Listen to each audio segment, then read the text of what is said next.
Hello दोस्तों, मैं हूं आपके साथ एडवोकेट सरन। और आज मैं आपको बताऊंगा कि बंदूक का लाइसेंस कितनी आसानी से बनाया जा सकता है, कितनी आसान प्रक्रिया है बंदूक के लाइसेंस को प्राप्त करने की, यह आज मैं आपको बताऊंगा। इससे पहले अगर आप लोगों ने मेरे चैनल को सब्सक्राइब ना किया हो तो मेरे चैनल को सब्सक्राइब कर लीजिए। बात करते हैं कि बंदूक के लाइसेंस को किस तरीके से अप्लाई किया जाए और क्या इसका प्रोसेस है, तो मैं बताता हूँ। सबसे पहले तो आर्म्स एक्ट के 1959 में 13(3) में ये बताया गया है कि एक फॉर्म आता है A1, एक फॉर्म आता है A1, जो कि आपको आपके ज़िले के राइफल क्लब से मिलेगा। हर राज्य में, हर ज़िले में एक राइफल क्लब होता है जहाँ पर प्रैक्टिस होती है बंदूक वालों की, जो लाइसेंस प्राप्त करते हैं उनकी प्रैक्टिस भी होती है, उनको चेकअप होता है। वहाँ पर उसे राइफल क्लब कहते हैं, वहाँ से आपको ये फॉर्म मिलेगा। इस फॉर्म के साथ में आपको क्या प्रक्रिया कि आपके लिए 2 फोटो अपने चाहिए होंगे।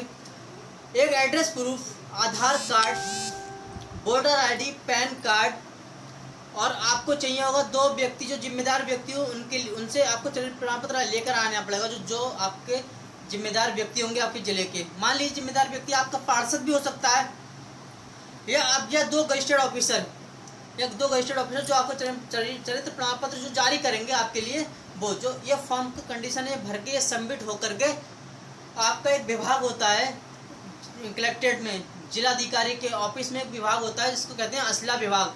वहाँ एक असला बाबू होता है, उस असला बाबू के फॉर्म जमा होता है।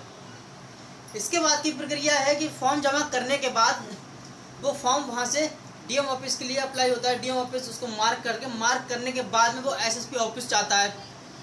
एसएसपी ऑफिस से मार्क होने के बाद में वो एलआईयू जाता है, जो कि एसएसपी का ही एक विभाग है। एलआईयू वहाँ जाता है, एलआईयू से मार्क होकर के फिर वो सीधे आपको क्षेत्र का जो थाना होता है, वहाँ थाना इंचार्ज को मिलता है। थाना इंचार्ज आपके जो हल्का दरोगा होता है उसे देते हैं, और उन्हें बताया जाता है कि जाइए इस व्यक्ति ने एक लाइसेंस के लिए अप्लाई किया हुआ बंदूक के, और आप जांच कीजिए कि ये व्यक्ति कोई क्रिमिनल क्राइम या इस पर कोई मुकदमा तो नहीं है, कोई ऐसा मुकदमा जिससे लाइसेंस ना दिया जाए। तो फिर वो जो हल्का दरोगा होता है वो जांच करते हैं अपने गुप्त तरीके से, अपने मुखबर द्वारा, हर तरीके से जांच करने के बाद में वो पता लगा लेते हैं हाँ कुछ भी नहीं। फिर वो रिपोर्ट लगाते हैं हाँ ये व्यक्ति शुद्ध है, साफ है, इसके ऊपर कोई भी कानूनी कार्रवाई नहीं हुई और ना ही कोई मुकदमा पंजीकृत है। उसके बाद में क्या होता है, वो रिपोर्ट वापस एलआईयू आती है, एलआईयू से एसएसपी ऑफिस आती है, एसएसपी ऑफिस भी उस रिपोर्ट को एसएसपी साहब जांचते हैं। वहाँ से ओके होकर के डीएम ऑफिस, डीएम साहब को जाती है। डीएम साहब को जब देख लेते हैं कि हाँ इसमें कोई कानूनी प्रक्रिया नहीं हुई है इसके खिलाफ, फिर उस व्यक्ति को बुलाया जाता है कि एक नोटिस दिया जाता है कि आप आइए और बताइए, इंटरव्यू, उसको इंटरव्यू कह लीजिए कि एक पूछताछी के लिए एक इंटरव्यू होता है। उसे पूछते हैं कि आपने क्यों अप्लाई किया है, तो आपको वहाँ बताना है आपने क्यों अप्लाई किया है। तो आपने फॉर्म में भरा होगा। अप्लाई करने के कारण ये होते हैं कि आप, बहुत मेन कारण होते हैं, तभी लाइसेंस आपको प्राप्त दिया जा सकता है, वरना नहीं। कारण ये, या तो आप बहुत बड़े बिजनेसमैन हैं, आपको आपकी जान को खतरा है, आप पे पैसा बहुत है, या आपकी जान को खतरा है, आप ऊंचे लेवल के बिजनेसमैन हैं, या फिर आप फार्मर हैं, आपके पास खेती बहुत है, तो खेती जो जानवर खराब कर देते हैं उसको भगाने के लिए आपको बंदूक लाइसेंस की ज़रूरत है। तीसरी चीज़ ये है कि आप पे प्रॉपर्टी बहुत है, तो आपको प्रॉपर्टी की सुरक्षा के लिए भी बंदूक की ज़रूरत है, या फिर आपको खुद की जान की सुरक्षा के लिए बंदूक की ज़रूरत है। ये कारण बताने होते हैं, बस यही एक कारण होता है। इसके बाद में वो प्रक्रिया पूरी हो जाती है, फिर आपको वो लाइसेंस जारी कर दिया जाता है। उस पर एक नंबर मिलता है, एक नंबर कोड होता है, वो लाइसेंस पे चढ़ा होता है।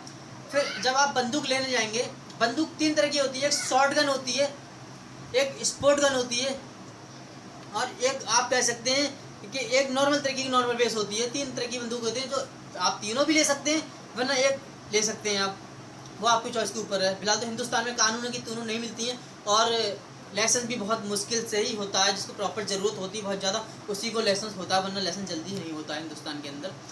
और फिर उसके बाद में बंदूक आप लेंगे, बंदूक पे एक कोड पड़ा होता है, वो कोड लाइसेंस पे चढ़ता है। चढ़ने के बाद में होता क्या है कि आपको वैलिडिटी 3 साल की दी जाती है, 3 साल की उसकी वैलिडिटी होती है। उसके बाद 3 साल के बाद आपको रिन्यूअल कराना होता है।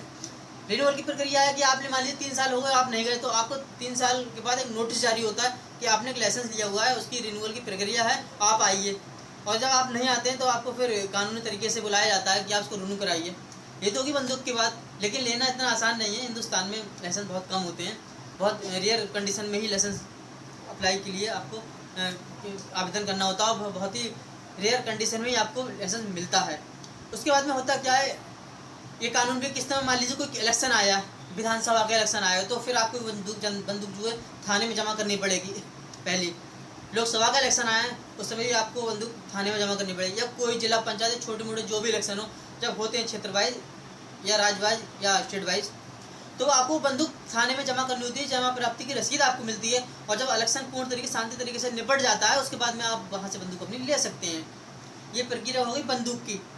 उसके बाद में होता क्या है, स्पोर्ट पर्सन के लिए भी दूसरी एक प्रक्रिया की, स्पोर्ट का बंदा है स्पोर्ट एकेडमी में अपनी प्रैक्टिस करता है, तो एक स्पोर्ट एकेडमी की तरफ से एक आईडी उसको जारी की जाती है, उस आईडी से भी लाभान्वित होकर के उसको लाइसेंस जल्दी प्राप्त हो जाता है। ये स्पोर्ट पर्सन के लिए ये हो गई बंदूक की पूरी प्रक्रिया जो मैंने आपको बताई। अगर मेरी जानकारी अच्छी लगी हो तो मेरे चैनल को सब्सक्राइब कर दीजिएगा, और कोई अगर ऑप्शन आपके पास कोई सवाल हो तो मेरे को कमेंट में बताइए, उसके ऊपर भी मैं आपको जानकारी दूंगा।